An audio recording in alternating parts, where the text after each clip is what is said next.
Everybody, and welcome to the New Normal podcast with Dublin Tech Talks and Icon Accounting. This morning we have Patricia Scanlon, founder and CEO of SoapBox Labs. Welcome to the show. Thank you very much. Thanks for having me. So SoapBox Labs, if people haven't heard about it, do you want to give a bit of background about the business, what you do, and then the product that you have?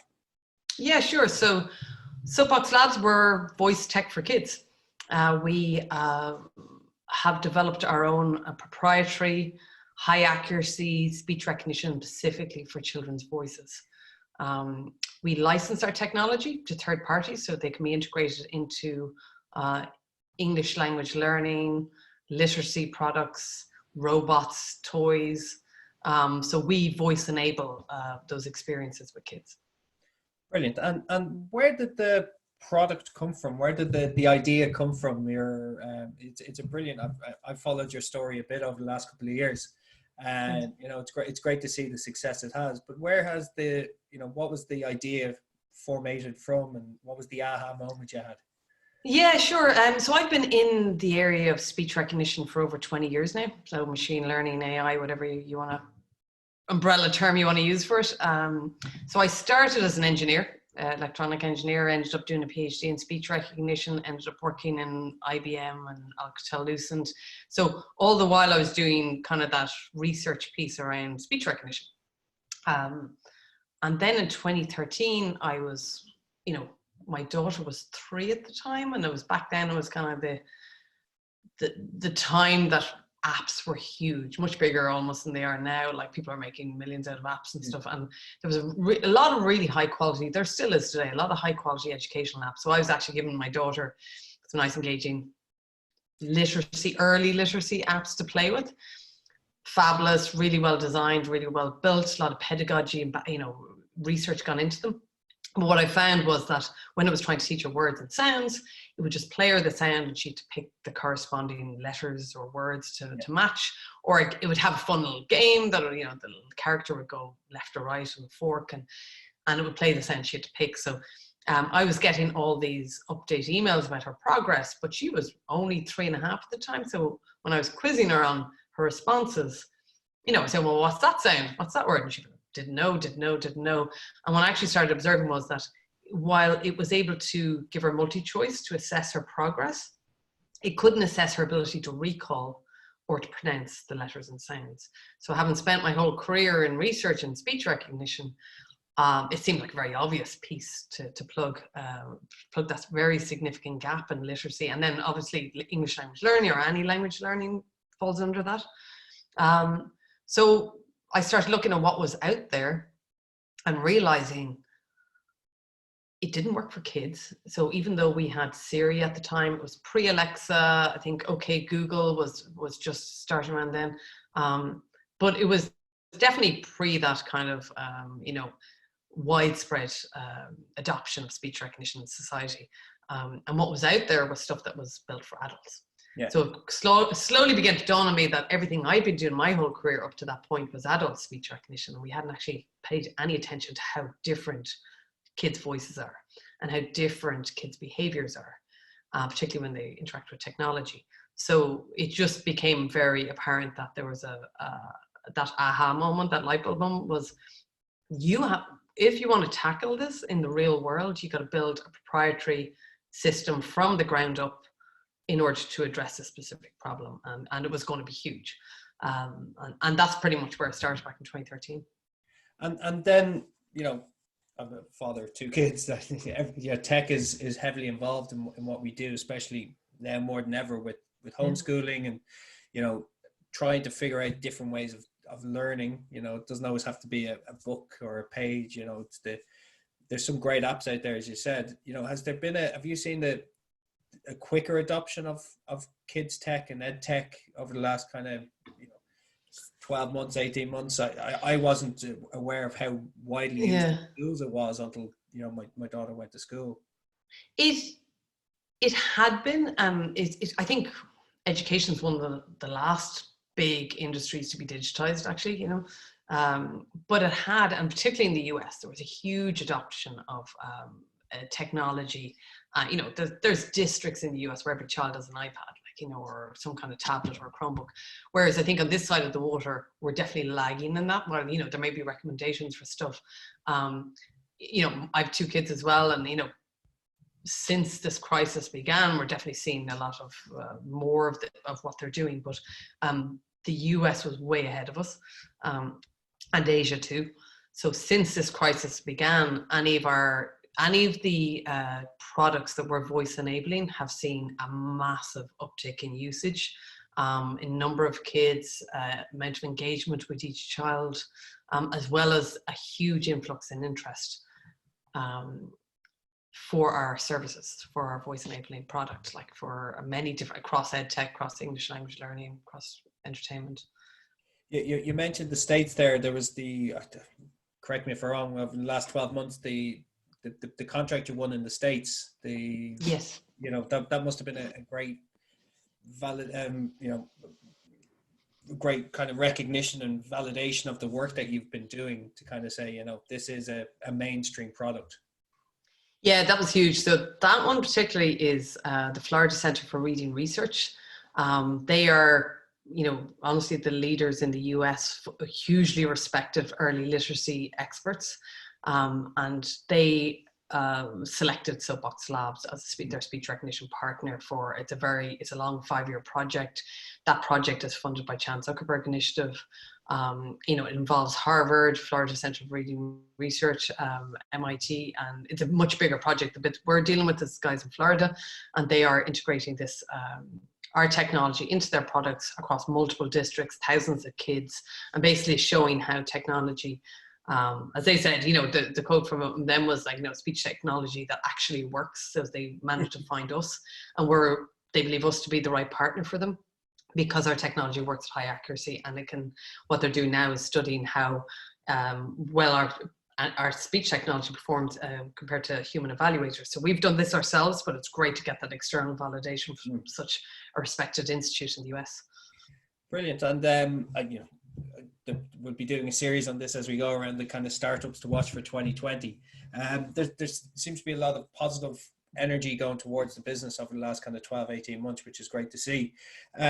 Is there an evolution of your product? Is there an evolution of the business? Is it, or get really good at what we do? Is that definitely. Like, so, first thing is, when you're in this kind of, I suppose, AI space, you're never going to be finished, right? You're always going to be evolving the product, new state of the art, new research, new techniques to make it smarter, better, faster, more accurate, all the while. So we've got a huge lead on that, and the accuracy and our latency and our scalability globally.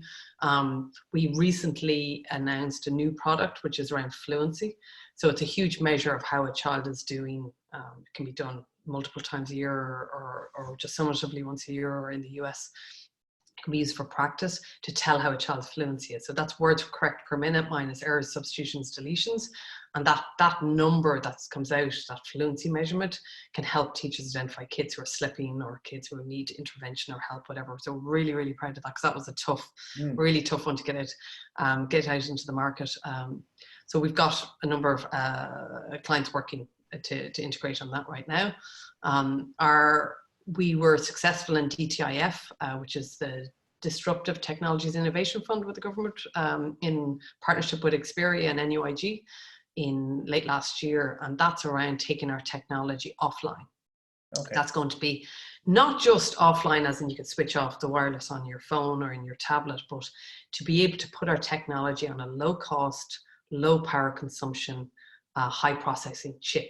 And then that chip can be used, an embedded chip can be used in a toy or a robot or in any experience within a cost profile that's attractive to the toy industry, which is really, that's always a tricky one with the toy industry. And all of a sudden you can have these cool voice engaging experiences where the kids are chatting to a robot, a toy, having this really nice, new experience that they don't really have now, where it's, imagine the character can actually hear them and remember what they said their favorite color was or something like that. Just changes the experience.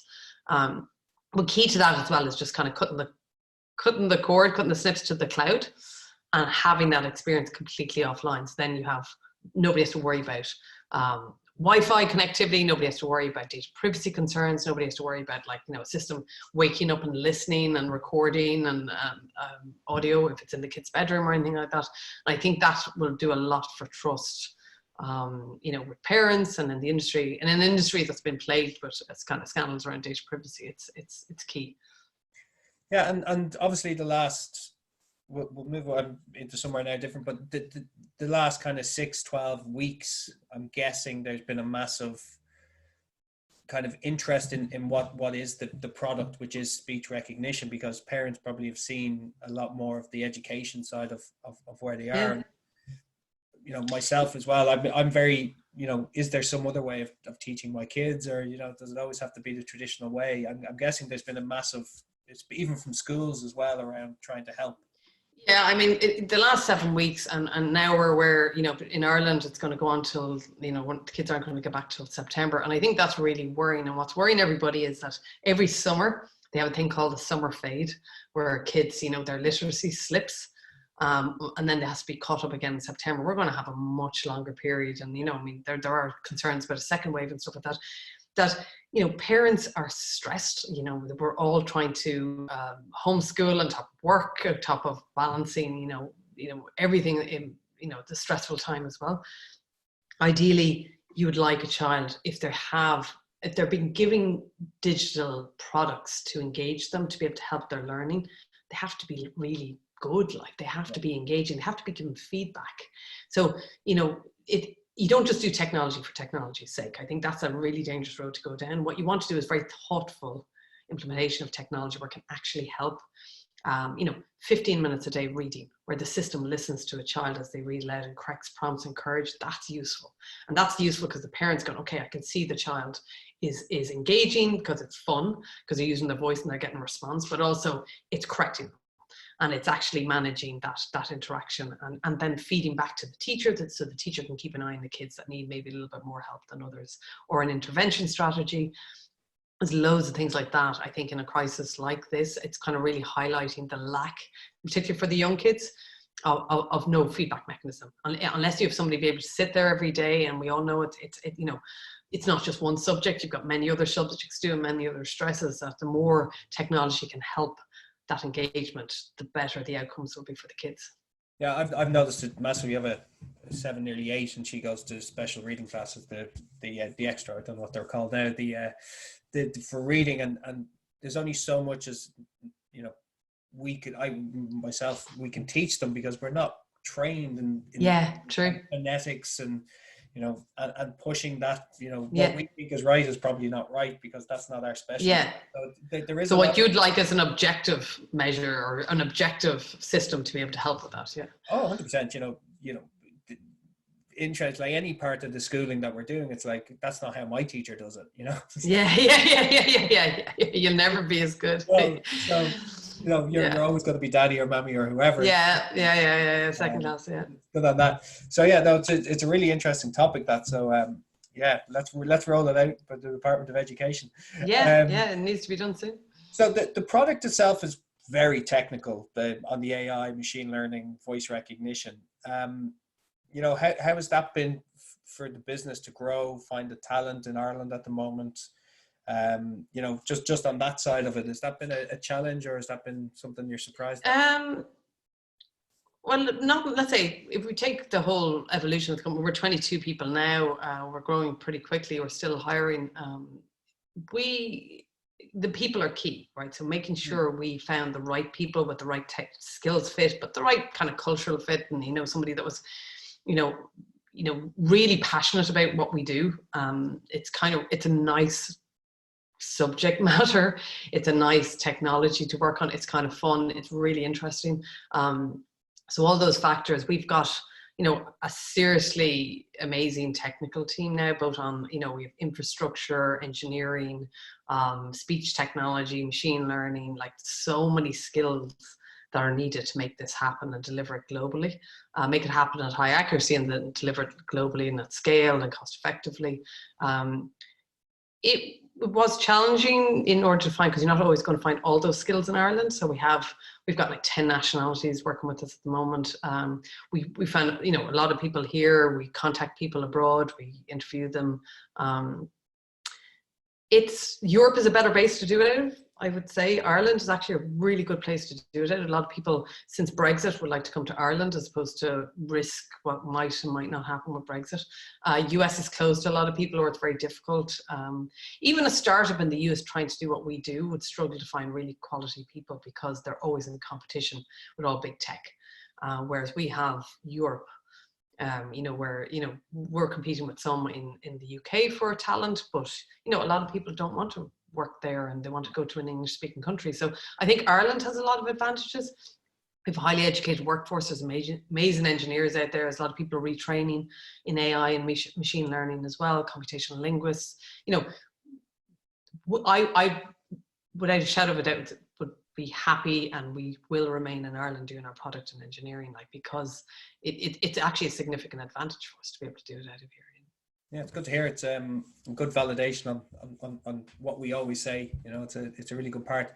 So the business has grown quickly, and, you know, has that been, you know, how have you funded that? Has that been through private investment, or is that through VC, or which way has that been done? We funded the company through a mix of grant funding for innovation funding. So, you know, we are a deep tech company. We've invested very deeply in this technology. We needed patient capital. So we were very lucky in the investors, well, lucky and selective as well. We really wanted to find investors that were very aligned with what we were trying to do, who understood it, who had the patient, were excited by it, were excited by the possibility. We first did private funding in 2017. Then in 2018, we secured EU funding, an innovation grant, 1.5 million. We then did further private funding, you know, up until we did our DTIF funding, which is another innovation grant from Ireland this time instead of the EU. That's very recent, and then coupled with more private investment. So in total, I think we've about 10.5 million euro in investment in the company. We haven't done VC. We, you know, at the moment, our cohort of investors and the people that have come to us are a really good fit. They're a good fit for what we're trying to do, a good fit on this kind of patient capital model for deep tech, you know, innovation driven enterprises. It seems to be very much the, you know, it's a nice business to be involved in. It's you know, it's, you know, it's a, and you've said a few times around the fit and the people that work in your business, you know, that must be key to innovation. That must be key to how you're driving through your product.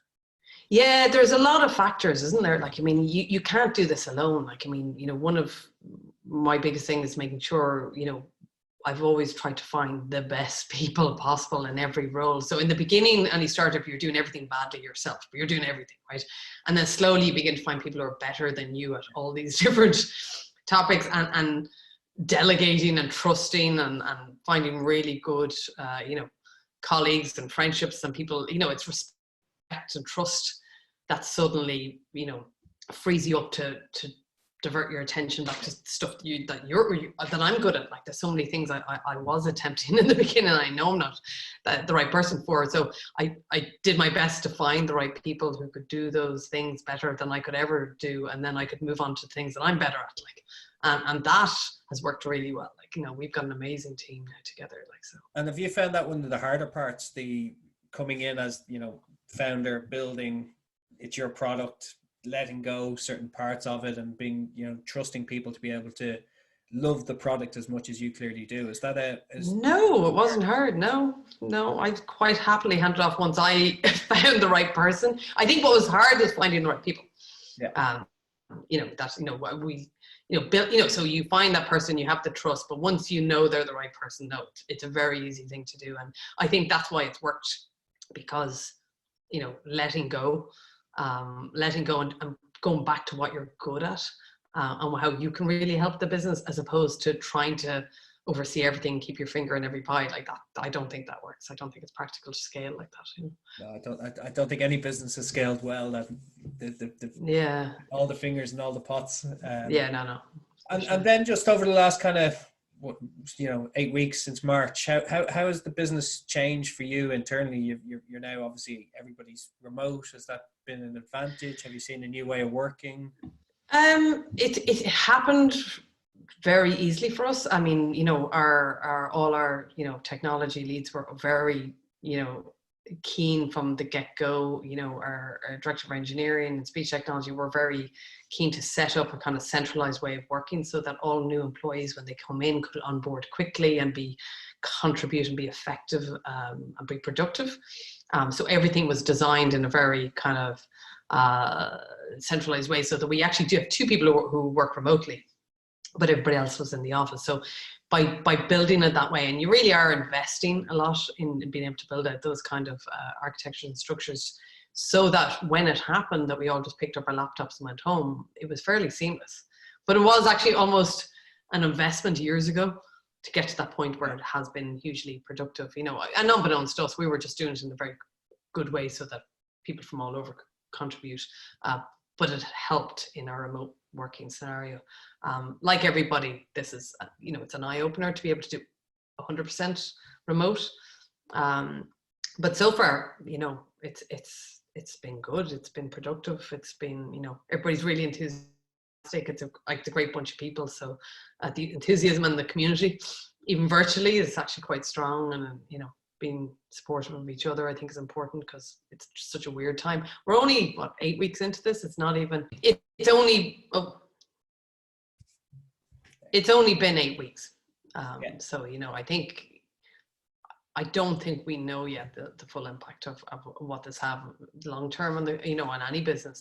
I think we're beginning to get a sense of it, but I think it'll be 3 or 4 months. When we've had time to reflect back on what's happened, and then prepare ourselves, to be honest, if it's the possibility of this happening again, that we're all in lockdown for potentially another wave that happens. And I think that has to be very realistically looked at from every business. Yeah, but how you go back to offices and or what happens again on another lockdown. That's it. I mean, nothing's going to be the same again. We're just all have to rethink this, and that's okay. We'll get there. And just to kind of finish up, your kind of business seems to be in a really good position, really attacking the market. What do you feel the next kind of 6, 12, 18 months has in store? So in the next couple of months, we have a lot of big announcements to be made. I mean, we've a lot of big products going out there. We've got a lot of new product launches over the next 12 months as well. Partnerships that we're working with and will announce too. So, as I said earlier, there are things to go. We've just launched our Fluency product, so getting them out into schools and homes. Then also the toys and robotics, the kind of embedded strategy as well. So there'll be a lot around that, as well as automatic speech recognition, just doing transcriptions, a lot of different kind of aspects to where this can go, where it will go in the next 12 to 18 months. But it's solidly children's voice tech, enabling in different use cases and scenarios in the coming 12 months, 6 months, 12 months. But yeah, a lot of big announcements probably coming down the line this year. Brilliant. It's been really nice speaking today, Patricia. It's a great story, and it's great. It's an Irish story as well, which is even better. Yeah, that's good. So thanks for sharing your story, Patricia, CEO, founder of SoapBox Labs. Thank you. Thank you. Thanks for having me.